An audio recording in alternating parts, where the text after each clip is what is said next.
తర్వాత నేను బెంగళూరుకి వెళ్ళిపోయాను. బెంగళూరుకి వెళ్ళి ఇంకా జాబ్ నాకు సెట్ అయింది. అప్పుడు టామ్కి ఇంతకుముందు ఒక అమ్మాయి ఉండేది. ఆ అమ్మాయితో రిలేషన్లో ఉన్నాడు. మీకన్నా ముందు? నాకంటే ముందు రిలేషన్లో ఉండే. ఆ అమ్మాయి ముస్లిమ్స్ అమ్మాయే. ఆ అమ్మాయి నేమ్ నేను మెన్షన్ చేయను. ఆ అమ్మాయి ఉండే. అమ్మాయితో మాట్లాడుతుంటే ఆ అమ్మాయి గురించి అన్నీ నాకు చెప్పేవాడు. ఇలాగా అమ్మాయితో ఆ అమ్మాయి దగ్గరికి వెళ్ళడానికి కూడా నేను మనీ అలా ఇచ్చేదాన్ని టామ్కి. ఓకే. ఇలాగ వెళ్ళి రావడానికి అలా హెల్ప్ చేసేదాన్ని టామ్కి. అప్పుడు ఫ్రెండ్స్గా మేము మాట్లాడుతూ ఉండేవాళ్ళం. నేను టామ్కి అన్నీ చెప్పేదాన్ని. ఇలాగ నాకు ఇంట్లో వాళ్ళు ఇలా చూస్తున్నారు బావని, ఇలా చేసుకోవాలి అని చెప్పి అలా మా బావ గురించి కూడా చెప్పాను. చెప్పి అలా ఒకరొకరు మాట్లాడుకుంటూ ఉండేవాళ్ళం. మాట్లాడుకుంటుంటే ఇంకా అమ్మాయి క్వైట్కి వెళ్ళిపోతుంది. వెళ్ళిపోయే సిచ్యువేషన్లో కూడా అమౌంట్ వేసాను నేను. టామ్ బెంగళూరులో జాబ్ చేయడానికి స్టార్టింగ్ నేను బెంగళూరుకి వెళ్ళకముందే ఫోన్లో మాట్లాడేటప్పుడు తన దగ్గర ఏమీ లేదు. అప్పుడు వాళ్ళ ఫ్రెండ్స్ వాళ్ళందరూ వెళ్ళారు. రాయి ఇంకా వాళ్ళ ఊరు వాళ్ళు కొంతమంది ఉన్నారు. వాళ్ళందరూ వెళ్ళినప్పుడు నేను అమౌంట్ వాళ్ళకి కూడా వేసాను. నేను ఎక్కడికి వాడు వెళ్ళింది? బెంగళూరుకి జాబ్ కని వెళ్ళారు. కానీ అది జాబ్ కాదు, ఫేక్ అనమాట. ఓకే. వాళ్ళందరూ కలిసి వెళ్ళినప్పుడు అప్పుడు వాళ్ళ దగ్గర మనీ 1 రూపీ కూడా ఏం లేకపోతే అప్పుడు నాకు కాల్ చేసి నేను వేసా, హెల్ప్ చేసా వాళ్ళకి. అప్పుడు ఫ్రెండ్షిప్లోనే ఉండేవాళ్ళం. ఇంకా అమ్మాయి క్వైట్కి వెళ్ళిపోతుంది. ఆ టైంలో వెళ్ళిపోయింది అమ్మాయి. అప్పుడు కూడా హెల్ప్ చేశాను. ఇంకా అమ్మాయి వెళ్ళిపోయిన తర్వాత ఇంకా టామ్ ఇంకా రెగ్యులర్గా ఇంకా నాతో మాట్లాడడం స్టార్ట్ చేశాడు. నేను టామ్తో మాట్లాడడం. ఇంకా మా బాగా కూడా వేరే వాళ్ళతో మ్యారేజ్ అని చెప్పంగానే ఇంకా టామ్కి అన్నీ నేను చెప్పడం. అంటే మీరు మీ బావ రిలేషన్లో ఉండేవారా? జస్ట్ నార్మల్గా ఇంట్లో అట్లా అనుకుండే వాళ్ళు అంతే. రిలేషన్ అంతా ఏం లేదు. తను ఎక్కడో ఉండేవాడు, నేను ఆంధ్రాలోనే ఉండేదాన్ని. అంత పెద్ద కాంటాక్ట్ అయితే ఏం లేదు. కానీ టామ్కి ప్రతిదీ చెప్తూ ఉండేదాన్ని, ఇలా ఇలా జరిగింది రిలేషన్లో ఇట్లా అనేసి. టామ్ కూడా ఆ అమ్మాయి గురించి అన్నీ చెప్పేవాడు. ఇంకా అమ్మాయి క్వైట్కి వెళ్ళిపోయిన తర్వాత ఇంకా మాది స్టార్ట్ అయింది. మేము మాట్లాడుకోవడం ఫ్రెండ్స్గా.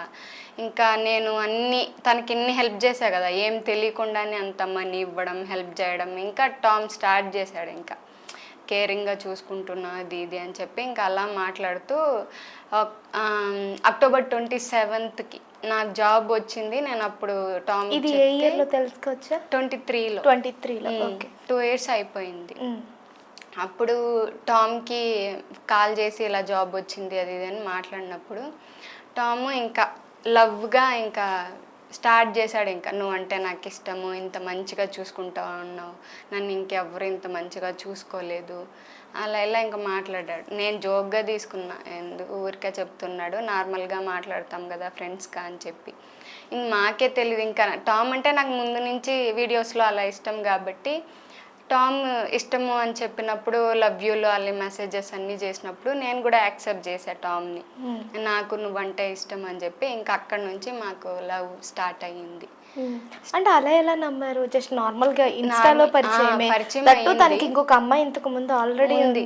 ఆ పెయిన్ నుంచి బయటకు రావడానికే ఎక్కువ నేను మాట్లాడుతూ ఉండేదాన్ని. ఆ అమ్మాయి వల్ల ఆ అమ్మాయి గుర్తు రాకుండా ఇంకా అలా మాట్లాడుతూ ఉండే కొందరికి నాకే టామ్ మీద కేరింగ్. అంటే టామ్ నన్ను అంత మంచిగా మాట్లాడి అంత కేరింగ్గా చూసి అలా చేసేసరికి నేను గుడ్డిగా నమ్మాను టామ్. ఇంకా నమ్మేసరికి ఇంకా ప్రొసీడ్ అయ్యా నేను కూడా లవ్లో. ఇంకా యాక్సెప్ట్ చేశాను టామ్ని. అలా మాట్లాడుకుంటూ ఉండేవాళ్ళం డైలీ. ఇంకా లాంగ్ డిస్టెన్సే. టామ్ నెల్లూరులో ఉండేవారు. టామ్కి జాబ్ ఏం లేదు, జస్ట్ రీల్స్ మాత్రమే. అప్పుడు కూడా ఫేమ్ ఏం లేదు టామ్కి. వీడియోస్ నేను మాట్లాడే టైంలో ఫేమ్ ఏం లేదు. నేను జాబ్ చేసుకునేదాన్ని. మళ్ళీ మధ్యలో వచ్చినప్పుడు టైం ఉన్నప్పుడు టామ్తో మాట్లాడేది. మళ్ళీ నైట్లో వీడియో కాల్స్ అలా మాట్లాడుతూ ఉండేవాళ్ళం. టామ్కి అప్పుడు iPhone 11 అలా ఉండే. దానికి EMIs అన్నీ కూడా నేనే కడుతూ ఉండేదాన్ని జాబ్ చేసినప్పుడు. నాకు శాలరీ వచ్చే మనీ అంతా టామ్కి ఇచ్చేదాన్ని. మనీ తనకి హాఫ్ నాకు హాఫ్, ఇంటికి కొంచెం ఇచ్చేదాన్ని. ఇంటికి కూడా ఎక్కువ ఇచ్చేదాన్ని కాదు, మా ఇద్దరికే. టామ్కి ఆన్లైన్లో షాపింగ్స్ అన్నీ చేయడము, అమౌంట్ ఇవ్వడము. మళ్ళీ టామ్ నాకు వేరే బ్రదర్ది కూడా నంబర్ నాకు సెండ్ చేశారు. అంటే డైరెక్ట్ టామ్కి వేయకుండా ఆ బ్రదర్కి వేసేలాగా EMIs. ఓకే. ఆ బ్రదర్కి ఎవ్రీ మంత్ 3300 సంథింగ్ వేయాలి. అలా నేను ఆ బ్రదర్కి కూడా వేసేదాన్ని ఆన్లైన్ పేమెంట్స్ అలాగా. ఇంకా మళ్ళీ మాట్లాడుకుంటూ ఉంటే ఒకసారి ఇంకా డైరెక్ట్ మీట్ అవుదాము అని చెప్పి నేనే జనవరి 1st అలాగా టామ్ దగ్గరికి వెళ్ళడానికి బుక్ చేసుకున్నా. టామ్ తెలీదు అప్పుడు నేను వస్తున్నానని కూడా. కలవడం ఫస్ట్ టైం నేను నెల్లూరుకి వెళ్ళడం, అది టామ్ని నమ్మే వెళ్ళాను నేను. అంటే నార్మల్గా బెంగళూరు ఎక్కడో, తిరుపతి ఎక్కడో, నెల్లూరు ఎక్కడో, ఎలా తెలియకుండా అంత గుడ్డిగా ఎలా వెళ్ళిపోయారు అప్పుడు? అప్పటికి రిలేషన్ కొంచెం స్ట్రాంగ్ ఉండే, మంచిగా మాట్లాడుకుండే, నమ్మాను నేను తను. అంటే అడ్రస్ కూడా తెలియకుండా ఎలా వెళ్ళిపోయారు? అడ్రస్ తెలుసు, నెల్లూరు అని తెలుసు, కానీ వాళ్ళ ఇంటి అడ్రస్ అంతా తెలీదు. చెప్పేవాడు, ఎందుకంటే నేను అప్పుడు ఆన్లైన్లో పెట్టేదాన్ని కదా, వాళ్ళ ఇంటి అడ్రస్కే పెట్టేదాన్ని. ఏమన్నా బట్టలు అలాంటి షూస్ అలా పెట్టాలంటే నేను వాళ్ళ ఇంటికే పెట్టేదాన్ని. ఇప్పుడు వాళ్ళ ఫ్యామిలీకి ఏం తెలీదు, జస్ట్ నేను టామ్ మాత్రమే మాట్లాడుకుండే వాళ్ళం. అలా మాట్లాడుకుంటూ ఇంకా ఒకసారి మీట్ అవుదామని చెప్పి వెళ్ళాం, అంటే డైరెక్ట్ మీట్ అవ్వడానికి. మీట్ అయినప్పుడు వెళ్ళాము. వెళ్తే తను తీసుకెళ్ళాడు. తనకి ఫస్ట్ తెలీదు, మళ్ళీ నేను చెప్పాను ఇలాగా 6కే నాకు డ్రాపింగ్ పాయింట్ ఉంది. ఆ టైంలో నాకు నెల్లూరులో ఎవ్వరు తెలియదు కాబట్టి కాల్ చేసి చెప్పేశాను. ఆ నైట్ మొత్తం మాట్లాడుకుంటూనే వచ్చాము, కాల్స్ అన్నీ బస్లో. మళ్ళీ మాట్లాడినప్పుడు చెప్పాను నేను టామ్కి ఇలాగా నేను నెల్లూరు వచ్చేసాను, ఇట్లా ఆత్మకూరు బస్ స్టాండ్లో ఉండానంటే అప్పటికప్పుడు వచ్చేసాడు తను. వచ్చి తీసుకెళ్ళాడు. తీసుకొని నాకు పెద్దగా ఐడియా లేదు, అక్కడ రూమ్ తీసుకున్నాం 3 డేస్కి స్టే చేయడానికి. అక్కడే ఉన్నాం. మీరిద్దరు అక్కడే ఉన్నారు? అక్కడే ఉన్నాం, మేమిద్దరు ఉన్నాము. మేమిద్దరు ఉన్నాక వాళ్ళ ఫ్రెండ్స్ని తీసుకొచ్చాడు. అప్పుడు నాకు వాళ్ళందరూ పరిచయం, రసూలు, రాయ్, జాకీర్. ఆ రూమ్ దగ్గరికి తీసుకొచ్చారు? ఆ రూమ్ దగ్గరికి తీసుకొచ్చారు. అక్కడ నుంచి మళ్ళీ నాకు నెల్లూరు అంతా చూపించారు. ఇంకా ఘాట్ రోడ్స్ అనేసి ఒక కొండ పైన ఉంది, ఆ ప్లేసెస్కి నెల్లూరులో అంతా ఫొటోస్ అన్నీ అప్లోడ్ చేశాను అక్కడ.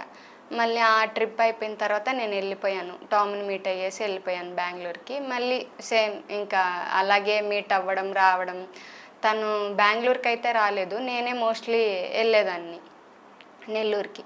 నెల్లూరుకి వెళ్ళినప్పుడు తనకి 50K అలాగొచ్చింది. అప్పుడు నాతో రిలేషన్లో ఉన్నప్పుడు 50K వచ్చినప్పుడు అప్పుడు కూడా వెళ్ళి నేను, రాయ్, టామ్ని తీసుకెళ్ళి సర్ప్రైజ్ కేక్ ప్లాన్ చేసి కేక్ కట్ చేయించాను. అలా ట్రిప్పులు చాలా. నేను బెంగళూరు నుంచి వెళ్ళేదాన్ని, మాకు డ్యూటీ 4 డేస్ చేస్తే 3 డేస్ ఆఫ్ ఉండేది. ఆ టైంలో నేను వెళ్ళిపోయేదాన్ని టామ్ దగ్గరికి, టామ్తోనే ఉండేదాన్ని. మళ్ళీ 100K సెలబ్రేషన్స్ వచ్చాయి, వీడియో కూడా. అది నెల్లూరుకి వెళ్ళి టామ్కి సర్ప్రైజ్ ఇచ్చాను నేను. అప్పుడు కూడా సర్ప్రైజ్ వీడియోస్ అవి పోస్ట్ చేశాము. ఇంకా మళ్ళీ రసూల్ వీళ్ళందరూ ఇంకా బాగా క్లోజ్ అయ్యారు అందరూ మంచిగా. ఇంకా 100K అప్పుడు, 50K అప్పుడు అంతా ఇంకా అందరూ ఒకటైపోయాం. ఉండేవాళ్ళం, అందరూ మాట్లాడుకుండే వాళ్ళము. హ్యాపీగా ఎక్కడికైనా ట్రిప్స్ వెళ్ళాలంటే వెళ్ళేవాళ్ళం, కపుల్స్గా అలాగే వెళ్ళేవాళ్ళం మేము. నాకు టామ్ చెప్పిన లవ్ ప్రపోజ్ చేసిన ఒక 3 monthsకే నేను మా ఇంట్లో చెప్పేసుకున్నాను నేను. ఓకే. ఎందుకంటే మళ్ళీ ఏ ప్రాబ్లం రాకూడదు కదా ఇలాంటి ఇష్యూస్ అని చెప్పి కొంచెం ఇంట్లో చెప్తే భయం. నేను సీరియస్గా రిలేషన్లో ఉన్నా. టామ్ అప్పుడు ఎలా ఉన్నాడు తెలీదు, కానీ నాతో ఉండే వరకు టామ్ నాతో కరెక్ట్గా ఉన్నాడు.